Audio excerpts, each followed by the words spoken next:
খেতে দেখতে পেলাম আপনি পটল গাছ লাগিয়েছেন, তো কি অবস্থা রয়েছে? পটল গাছের এই বছর চেহারা, মাটিতে রস নেই, বৃষ্টি নেই, যার জন্য পটলের পরিস্থিতি খুব খারাপ দেখতেছি।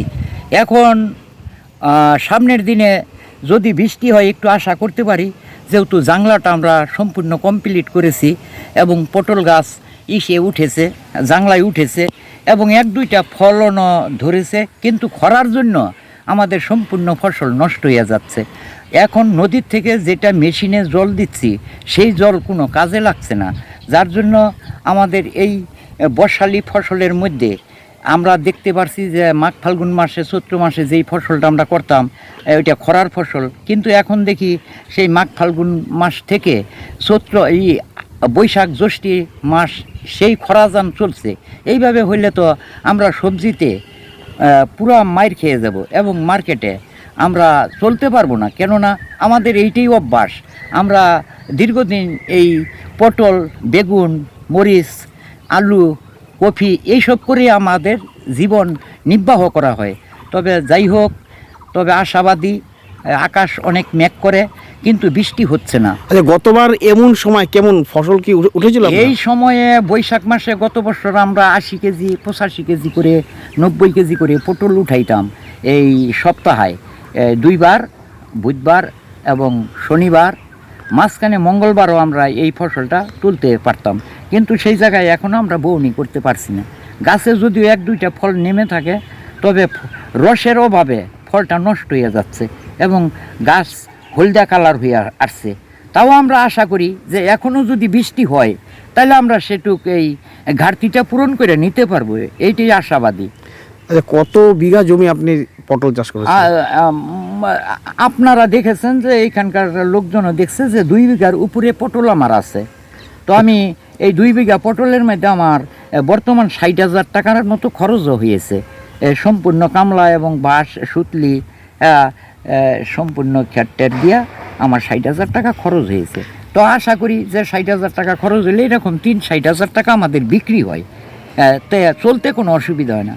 আর যদি এই বৃষ্টি না হয় তাহলে এই যে 60,000 টাকা খরচ করেছি এই 60,000 টাকা ধ্বংস হয়ে যাবে, সামনের দিনে আমরা ফসল করতে পারবো না এবং সরকারের কাছে আমরা আরও দাবি আমাদের থাকবে, সেই দাবি তো সরকার পূরণ করবে না, আমরা তাইলে কী করে?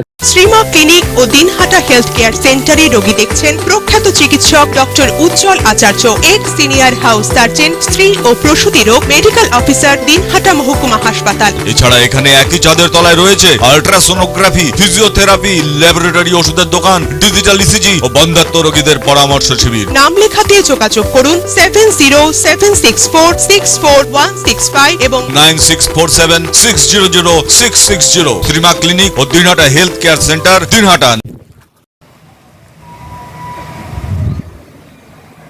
তবে এটার থেকে আবার কিন্তু খ্যাত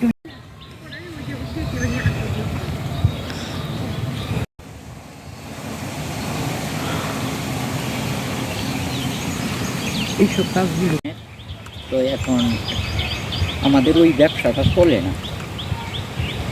খাওয়া দাওয়া দিতে হয় দুইটা করে, মানে লোক আছে ডেইলি কাজ করে।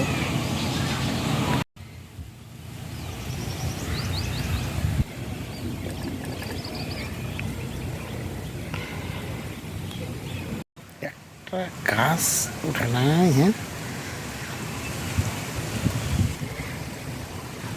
শ্রীমা ক্লিনিক ও দিনহাটা হেলথ কেয়ার সেন্টারে রোগী দেখছেন প্রখ্যাত চিকিৎসক ডক্টর উজ্জ্বল আচার্য, এক্স সিনিয়র হাউস সার্জন, স্ত্রী ও প্রসূতি রোগ মেডিকেল অফিসার, দিনহাটা মহকুমা হাসপাতাল। এছাড়া এখানে একই চাঁদের তলায় রয়েছে আল্ট্রাসোনোগ্রাফি, ফিজিওথেরাপি, ল্যাবরেটরি, ওষুধের দোকান, ডিজিটাল ইসিজি ও বন্ধ্যাত্ব রোগীদের পরামর্শ শিবির। নাম লেখাতে যোগাযোগ করুন 7076464165 এবং 9647600660। শ্রীমা ক্লিনিক ও Dinhata health care centre, Dinhata.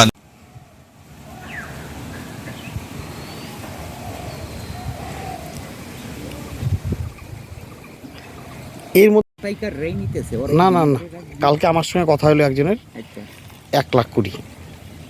তাইলে বাজার কমছে কালকে কিন্তু কথা কিন্তু আমার মামা তো ভাই একটা গাছ উঠে নাই। হ্যাঁ,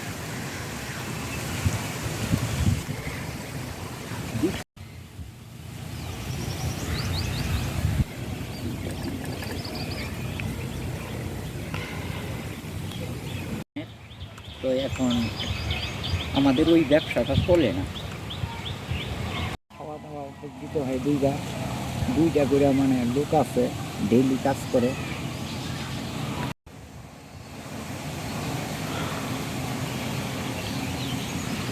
এইসব কাজগুলো